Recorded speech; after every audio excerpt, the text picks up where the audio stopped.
Hello everyone, I am रक्षा रघुवंशी और इस lecture में हम इंडियन पॉलिटी से पार्लियामेंट मतलब कि भारत की संसद और लोकसभा के बारे में डिस्कस करेंगे। देखिए, पार्लियामेंट, लोकसभा, राज्यसभा, ठीक है, ये तीन चीजें हैं। पार्लियामेंट, लोकसभा, राज्यसभा, फिर लोकसभा के स्पीकर, राज्यसभा के चेयरमैन, इन सभी लेक्चर्स को हम 4 से 5 लेक्चर में पूरा का पूरा पार्लियामेंट टॉपिक डिस्कस करेंगे। केंद्र की विधायिका जो संघ है उसकी लेजिस्लेचर, ठीक है, उसके बारे में हम इस लेक्चर में डिस्कस करने वाले हैं। तो ये हमारा फर्स्ट पार्ट है जिसमें हम पार्लियामेंट मतलब कि संसद के बारे में पढ़ेंगे और लोकसभा के बारे में पढ़ने वाले हैं। तो चलिए स्टार्ट करते हैं। बेसिकली देखिए, संसद के बारे में हमारे संविधान के किस भाग में दे रखा है और कौन कौन से भाग जो हैं वो संसद, लोकसभा और राज्यसभा से रिलेटेड हैं, ठीक है। तो सबसे पहले तो आपको पता होना चाहिए कि भाग 5 में दे रखा है, पार्ट 5 में दे रखा है, जिसमें हमारी यूनियन के बारे में दे रखा था, यूनियन एग्जीक्यूटिव के बारे में दे रखा था। उसी पार्ट में हमारी संसद के बारे में दे रखा है भाग 5 में। आर्टिकल कहां से स्टार्ट है? तो 79 से स्टार्ट होकर 122 तक भारत की संसद के बारे में बताया गया है, ठीक है। भाग 5 में 79 से लेकर 122 तक, ठीक है। संसद के अंदर 3 चीजें आती हैं, एक तो आती है राज्यसभा, एक आती है लोकसभा और एक आते हैं राष्ट्रपति, ठीक है। इन तीनों से मिलकर क्या बनती है? संसद बनती है, ठीक है। राज्यसभा, लोकसभा और राष्ट्रपति, ठीक है। राज्यसभा हमारा जो होता है वो अपर हाउस होता है, उच्च सदन होता है, ठीक है। लोकसभा जो होता है वो निम्न हाउस होता है, लोअर सदन बोला जाता है इसको। लोकसभा को क्या बोला जाता है? लोअर सदन बोला जाता है और लोकप्रिय सदन भी बोला जाता है, लोगों का सदन भी बोला जाता है, ठीक है, क्योंकि यहाँ डायरेक्ट इलेक्शन द्वारा लोग चुनकर आते हैं, ओके, ठीक है। और राष्ट्रपति जो होता है वो भी संसद का एक अभिन्न अंग होता है, ठीक है। संसद में आपका सिर्फ और सिर्फ लोकसभा, राज्यसभा इंक्लूड नहीं होता, उसमें राष्ट्रपति भी इंक्लूड होते हैं। क्लियर है? तो लोकसभा, राज्यसभा, 2 सदन प्लस राष्ट्रपति, ये तीनों मिलकर क्या बनाते हैं? संसद बनाते हैं। क्यों? देखिए, कोई भी विधेयक आता है वो लोकसभा, राज्यसभा से पारित होता है, वहां से पास हो गया, उसके बाद राष्ट्रपति उस पर साइन करते हैं, तभी वो विधेयक पास होता है, तभी वो कानून बनता है, नहीं तो नहीं। तो राष्ट्रपति जो है वो भी संसद के सदस्य में आते हैं, ठीक है। संसद के ये जो 2 लोग हैं उनमें ये मिला के एक राष्ट्रपति, तो 3 चीजों से मिलकर संसद बनती है, राज्यसभा, लोकसभा और राष्ट्रपति, ठीक है। अब संसद के बारे में संविधान के किस भाग में दे रखा है? तो 5 में दे रखा है। आर्टिकल कौन सा है संसद से रिलेटेड? तो 79 आर्टिकल है। क्लियर है? 79।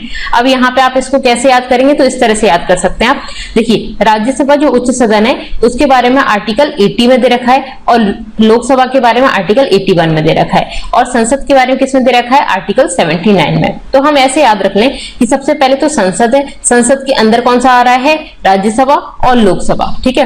तो संसद में जो अपर हाउस है सबसे बड़ा वो पहले आ जाएगा, तो 79, फिर 80, फिर 89, ठीक है। लोकसभा बाद में आ जाएगा। आप इसको सरल से भी याद कर सकते हैं, सरल सी ट्रिक है, सरल।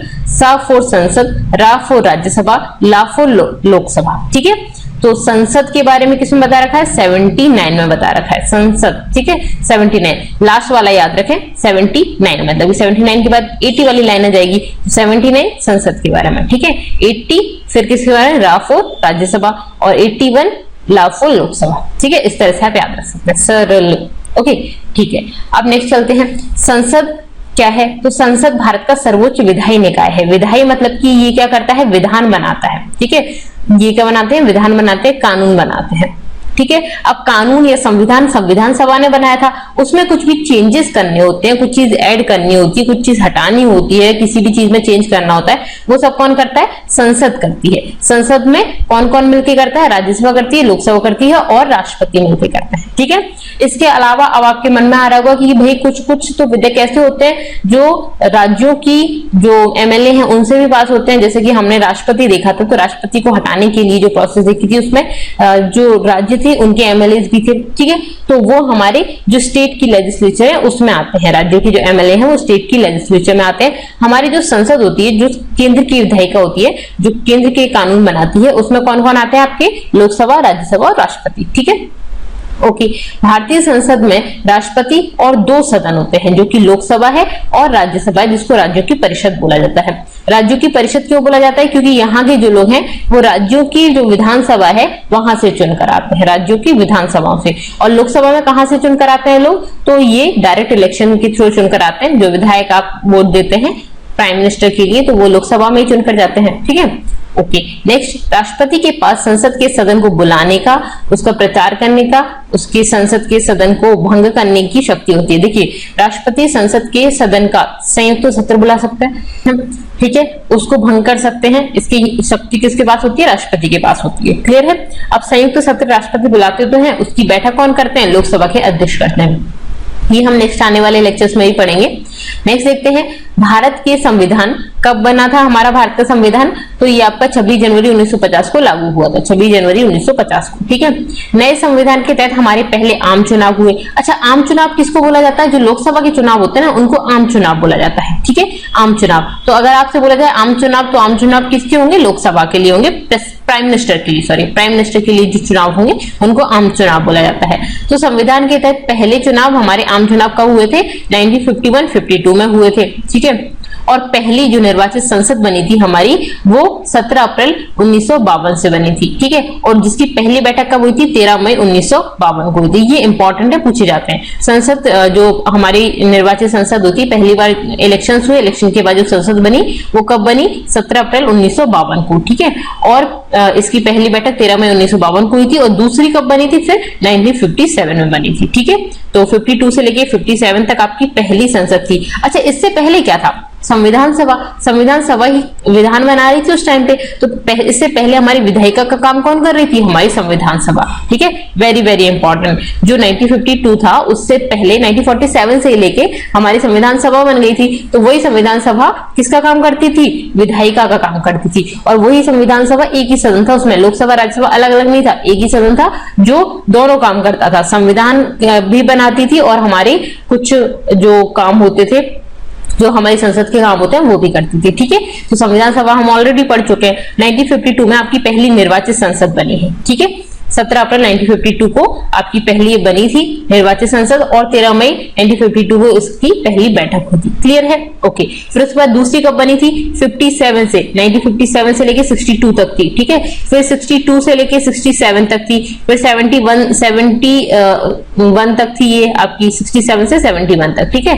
फिर 71 से फिर आपकी 77 तक थी। फिर उसके बाद 80 तक थी, ये 3 साल चली थी, ठीक है। उसके बाद फिर 80 से 84, फिर 84 से 89, इस तरह से। और अभी आपकी कौन सी सभा है? आपकी है 17वीं लोकसभा, ठीक है। 17वीं लोकसभा ये कब से है? 2019 से, ठीक है। 2019 में इलेक्शन हुए थे, उसके बाद ये 17वीं लोकसभा है, ठीक है। ओके, अब नेक्स्ट देखते हैं। देखिए, लोकसभा के बारे में यहाँ डिटेल में पढ़ते हैं। सबसे पहले तो हम देख लेते हैं 1853 तक कार्यकारी से अलग कोई विधायी निकाय नहीं था, एक ही निकाय था, ठीक है। एक ही एग्जीक्यूटिव थी, कार्यकारी थी, उससे अलग कोई भी एक विधायी निकाय नहीं था। सबसे पहले कब हुआ? 1853 में चार्टर एक्ट आया था। ये हम अंग्रेजों के टाइम की बात कर रहे हैं, ठीक है। अभी हमने 47 के बाद का देखा, 52 के बाद पहली बार निर्वाचित संसद आई। उससे पहले जब हम 1853 की बात कर रहे हैं, उस टाइम पे क्या हुआ था? चार्टर एक्ट आया था। और चार्टर एक्ट में पहली बार 12 सदस्यीय विधान परिषद के रूप में एक प्रकार की विधायिका बनाई गई। 12 सदस्यीय ये विधान परिषद थी, जिसमें 12 सदस्य थे, एक विधायिका बनाई गई थी, ठीक है, चार्टर एक्ट में। ओके। स्वतंत्रता के बाद 1947 में भारत के संविधान सभा को पूर्ण संप्रभु निकाय घोषित कर दिया गया था, ठीक है। जो संविधान सभा थी वो एक पूर्ण संप्रभु निकाय घोषित हो गया था, मतलब कि अपने डिसीजंस खुद ले सकती है, ठीक है, अपने लिए खुद विधान बनाएगी। ओके, 1947 में। उसके बाद फिर क्या हुआ? 26 जनवरी 1950 को संविधान के लागू होने के साथ ही संविधान सभा ने पहले लोकसभा तक प्रांतीय संसद के रूप में काम किया, ठीक है। तो संविधान सभा ने जब पहली लोकसभा का गठन हुआ था, उससे पहले तक, मतलब इस दिन तक एक संसद के रूप में काम किया था, ठीक है। फिर लोकसभा के रूप में जाना जाता था, ठीक है। उसके बाद 1952 में आम चुनाव हुए और हमारी लोकसभा गठित हो गई, ठीक है। और लोकसभा को सार्वभौमिक वयस्क मताधिकार के आधार पर प्रत्यक्ष चुनाव द्वारा चुने गए लोगों के प्रतिनिधियों से बनाया गया, ठीक है। तो देखिए, हमारी जो लोकसभा है उसमें जो लोग चुनकर आते हैं वो वयस्क मताधिकार एडल्ट फ्रेंचाइज से चुने कर आते हैं, मतलब कि 18 वर्ष उनकी मिनिमम एज होनी चाहिए। प्रत्यक्ष चुनाव होते हैं, डायरेक्ट इलेक्शन होते हैं, ठीक है। हम डायरेक्ट इलेक्शन देते हैं लोकसभा के चुनाव में, बिल्कुल देते हैं। हम यहाँ से जो लोगों को वोट देते हैं वो विधायक बन के जाते हैं लोकसभा में, और वो लोग फिर उनमें से कोई भी एक जो जिस भी पार्टी को मेजोरिटी मिलती है, उसका जो मेन होता है, उसका जो भी मुखिया होता है, उसको क्या बना दिया जाता है? प्राइम मिनिस्टर बना दिया जाता है, ठीक है। ओके, सार्वभौमिक वयस्क मताधिकार, एडल्ट फ्रेंचाइज, ठीक है। ओके, द्वारा ये चुने उत्तर जाते हैं, यहां तक क्लियर है। अब देखते हैं लोकसभा के बारे में और क्या। 1954 में इसको नाम दिया गया था हाउस ऑफ पीपल, लोगों का सदन, ठीक है, house of people. Okay, Lok Sabha संसद के निचले सदन या लोगों के घर के रूप में जानी जाती है, ठीक है। हाउस ऑफ पीपल बोला जाता है इसको, और संसद का निचला सदन बोला जाता है। अपर हाउस किसको बोला जाता है? राज्यसभा को बोला जाता है, ठीक है। लोकप्रिय सदन भी बोला जाता है, लोगों का घर लोगों के द्वारा चुनकर जा रहे हैं, इसीलिए इसको लोकप्रिय सदन बोला जाता है, ठीक है, लोगों के द्वारा चुनकर जाते हैं। 5 साल के लिए जो सदस्य हैं वो सीधे लोगों द्वारा चुने जाते हैं, डायरेक्ट इलेक्शन होता है, 5 साल के लिए होती है। लोकसभा का कार्यकाल कितना होता है? 5 साल होता है, क्लियर है, 5 साल का कार्यकाल होता है, ठीक है। और प्राइम मिनिस्टर का भी कितना होता है? वो भी 5 साल का होता है। लोकसभा के अध्यक्ष का कितना होगा? वो भी 5 साल का होता है, ठीक है। उपाध्यक्ष का वो भी 5 साल का होता है। तो इन सभी का कार्यकाल 5 साल का होता है, क्लियर है। अब लोकसभा को राष्ट्रपति द्वारा भंग किया जा सकता है। देखिए वेरी वेरी इंपॉर्टेंट, राज्यसभा जो है वो भंग नहीं की जा सकती, लोकसभा को भंग किया जा सकता है, मतलब कि लोकसभा को खत्म किया जा सकता है राष्ट्रपति के द्वारा। लेकिन कब? क्या कभी भी राष्ट्रपति के मन में आएगा वो कर देंगे? नहीं, ऐसा नहीं है। जब भी लोकसभा में बहुमत नहीं है तब राष्ट्रपति लोकसभा को भंग कर सकते हैं, ठीक है। मेजोरिटी नहीं है तब वो भंग हो जाती है। अब इसमें कुल सदस्य कितने होते हैं? तो लोकसभा के कुल सदस्य जो है मैक्सिमम जो है वो है 552, ठीक है। इनमें 530 जो है वो राज्यों के प्रतिनिधि होते हैं, राज्यों से चुनकर आते हैं, और 20 जो है वो यूनियन टेरिटरी, केंद्र शासित प्रदेश से चुनकर आते हैं। 2 एंग्लो इंडियन होते हैं जो राष्ट्रपति मनोनीत करता है, ठीक है। इसको डिटेल में देख लेते हैं। यहाँ पे देखिए 552 जो है वो अधिकतम है। लोकसभाओं के अधिकतम सदस्य कितने होते हैं? 552, ठीक है, 552, क्लियर है। इनमें से 550 और 2 को हम अलग अलग कर देते हैं। ये 2 जो है उनको राष्ट्रपति मनोनीत करते हैं, राष्ट्रपति मनोनीत करते हैं। ये 550 क्या है? इलेक्शंस के थ्रू आएंगे। इनमें से 530 जो है वो राज्यों से चुनकर आते हैं और 20 केंद्र शासित प्रदेश से चुनकर आते हैं। 530 किससे चुनकर आएंगे? राज्यों से, और 20 किससे चुनकर आएंगे? केंद्र शासित प्रदेश से, ठीक है। ये हमारा ये मैक्सिमम है, ठीक है, ये संविधान में संवैधानिक उपबंध है। अब यहाँ पे हम देखते हैं वर्तमान स्थिति, अभी कितने हैं? तो अभी 552 नहीं है, अभी कितने? 545। लोकसभा के सदस्य कितने हैं अभी टोटल? 545, ठीक है। इलेक्शंस इन इतनी जगह पे है तो 545 है। इनमें से 2 राष्ट्रपति मनोनीत कर रहे हैं, वो वाले एंग्लो इंडियन को, और 543 जो है वो निर्वाचन के थ्रू आ रहे हैं, इलेक्शंस के थ्रू। इनमें से 530 जो है वो राज्यों से चुनकर आ रहे हैं, यहाँ तो कोई डिफरेंस नहीं है। तो कम कहाँ के हुए? केंद्र शासित प्रदेश के, ठीक है। यहाँ पे 13 जो है वो आते हैं, ना कि 20, ठीक है। संघ राज्य क्षेत्रों के प्रतिनिधि कितने हैं? 13 है। ओके, यहाँ पे कौन सी जगह नहीं है? तो देखिए जम्मू कश्मीर का हम मैप देखते हैं, हमारे इंडिया का मैप देखते हैं, तो जम्मू कश्मीर का कुछ एरिया जो है वो हमारे अंडर नहीं आता है। यहाँ पे कुछ एरिया कहाँ चला गया है आपका? ये चाइना ऑक्यूपाई है और पाकिस्तान ऑक्यूपाई है। तो उस जगह के जो प्रतिनिधि होते थे वो यहाँ आते थे, जो कि अब नहीं है, ठीक है। तो यहाँ पे आपके इसीलिए ये जो है 545 है, ठीक है। तो अभी आपको कितना याद रखना है? 545, और टोटल कितना है? 552, मतलब कि मैक्सिमम है 552, ठीक है। ओके, तो ये आपके हो गए लोकसभा के कितने प्रतिनिधि हैं, कौन कौन से कहां से आते हैं, क्लियर है। अब देखते हैं लोकसभा चुनाव की प्रणाली के आधार। लोकसभा चुनाव की प्रणाली कैसी है, किस आधार पर इनका इलेक्शंस होते हैं? तो देखिए सबसे पहले तो है प्रादेशिक प्रतिनिधित्व प्रणाली। ये क्या होती है? टेरिटोरियल रिप्रेजेंटेशन सिस्टम, ठीक है। टेरिटोरियल रिप्रेजेंटेशन मतलब कि भौगोलिक आधार पर हमने क्षेत्रों को डिस्ट्रीब्यूट कर रखा है, उस पे एक पर्सन लड़ता है और वो जीत के जाते हैं, ठीक है। तो भौगोलिक आधार पर हमने क्षेत्रों को बांट रखा है। जैसे हमारा पूरा इंडिया का मैप देखेंगे आप, एमपी, यूपी, इन सभी से एक पर्सन इस तरह से खड़े होते हैं, एक जगह से, जैसे कि आपने स्टेट में डिवाइड कर रखा है, फिर डिस्ट्रिक्ट में डिवाइड कर रखा है। तो भौगोलिक क्षेत्र पर हमने बांट दिया है, जिससे कि इन सभी क्षेत्रों से प्रतिनिधि जो होते हैं वो लोकसभा में अपने अपने क्षेत्र का प्रतिनिधित्व करते हैं, ठीक है। फिर आता है एकल सदस्यीय निर्वाचन प्रणाली। एकल सदस्यीय निर्वाचन प्रणाली क्या है? ये जो कॉन्स्टिट्यूएंसी है, मतलब एक आपने क्षेत्र बांट दिया है ना, उस एक क्षेत्र से जो प्रतिनिधि चुना जाएगा, एक क्षेत्र से एक ही प्रतिनिधि चुना जाएगा, ठीक है। 2 लोग चुन के नहीं आ जाएंगे एक जगह से एक ही पार्टी के, ठीक है। तो एक क्षेत्र से एक प्रतिनिधि चुनकर आएगा, तो एकल सदस्यीय निर्वाचन प्रणाली। तीसरा होता है प्रत्यक्ष चुनाव, डायरेक्ट इलेक्शन। ये तो आप सभी को पता ही है। डायरेक्ट इलेक्शन क्या होता है? मतलब कि हम सीधे सीधे वोट देते हैं, वो लोग जीत के जाते हैं लोकसभा में, ठीक है। तो यहाँ पे लोकसभा के सदस्य के लिए हम डायरेक्ट इलेक्शन करते हैं, ठीक है। इसके लिए आर्टिकल 326 के अंतर्गत हमारी मिनिमम एज कितनी होनी चाहिए, 18 ईयर्स होनी चाहिए, ठीक है। वयस्क मताधिकार एडल्ट फ्रेंचाइज होता है। पहले ये जो एज थी वो कितनी होती थी, 21 होती थी। बाद में 66वें संविधान संशोधन, सॉरी 61वें संविधान संशोधन 1988 में, ठीक है, 1988 में इसको कम करके 18 ईयर्स कर दिया गया, ठीक है। इसके लिए क्वालिफिकेशन क्या चाहिए, तो आप भारत के नागरिक हैं और 18 ईयर्स की मिनिमम एज आपने कंप्लीट कर रखी है तो आप वोट दे सकते हैं, ठीक है। ओके, चौथी होती है ये फर्स्ट पास द पोस्ट।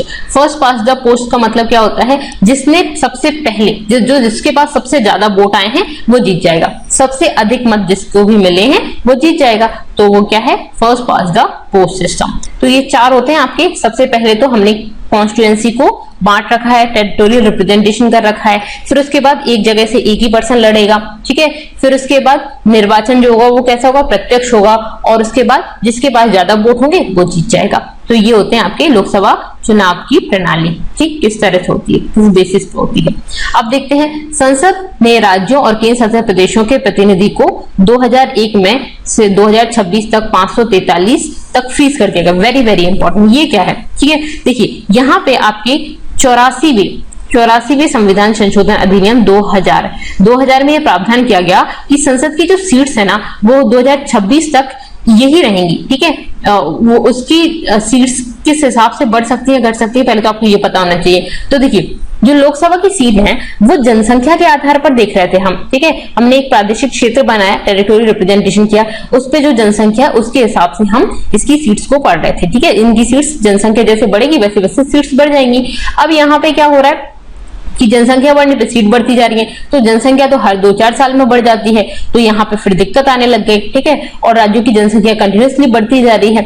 तो यहाँ पे क्या किया गया, 2001 में, ठीक है, ये आपका 2000 में आया था, ये 84वां संविधान संशोधन अधिनियम 2000 में, फिर ये 2001 से, ठीक है, ये इसको कितना कर दिया गया, 2026 तक के ये कितनी ही रहेंगी, 543 ही रहेंगी। मतलब आप जनसंख्या कितनी ही बढ़ा लो ये उतनी ही रहेंगी, ठीक है।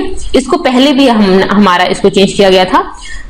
कब किया गया था, 1991 में इसको किया गया था। फिर उसके बाद 87वें संविधान संशोधन द्वारा 2003 में भी किया गया था, जिसमें 2001 की जनसंख्या के अनुसार होंगी। 2001 में जो जनसंख्या थी उसके आधार पर इसको सेम इतना ही रहेगा, ठीक है। जहां तक संभव हो आबादी के आधार पर हर राज्य में सीटों का आवंटन किया जाता है। 2001 की जनगणना के आधार पर किया जा रहा है। 2003 में फिर किया गया था 87वें संविधान संशोधन द्वारा, पहले 84वां संविधान संशोधन, फिर 87वां संविधान संशोधन 2003 में, ठीक है, 3 में, जिसमें 2001 की जनसंख्या के आधार पर। यहाँ पे वेरी वेरी इंपॉर्टेंट, ये क्या है, आबादी के आधार पर आवंटित सीटें जनसंख्या 6 मिलियन से कम वाले राज्यों में ये प्रावधान लागू नहीं होगा। अब आबादी के आधार पर आप कर रहे हैं, जिसमें किसी भी राज्य की जनसंख्या 6 मिलियन से कम है, उसमें ये वाली चीज लागू नहीं होगी, ठीक है।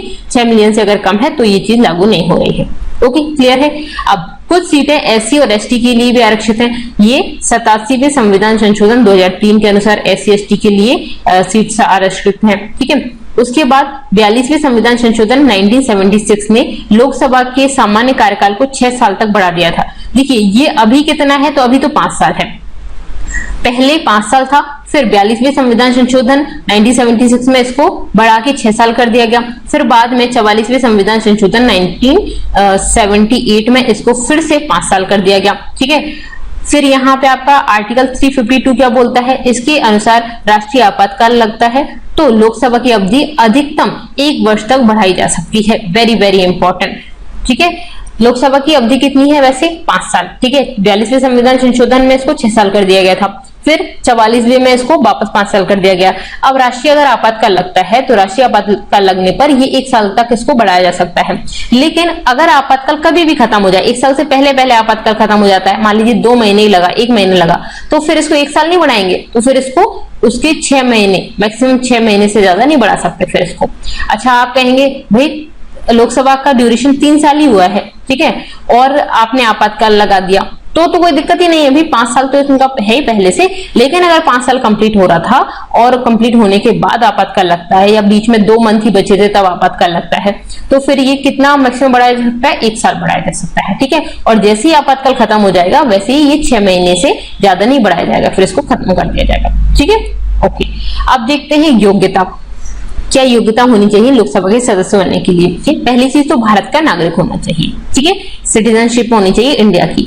दूसरी चीज 25 वर्ष मिनिमम एज होनी चाहिए, 25 इयर्स मिनिमम एज होनी चाहिए। ये लोकसभा के सदस्य के लिए है। और राज्यसभा के लिए कितनी होती है? मिनिमम एज 30 इयर्स होती है, ठीक है।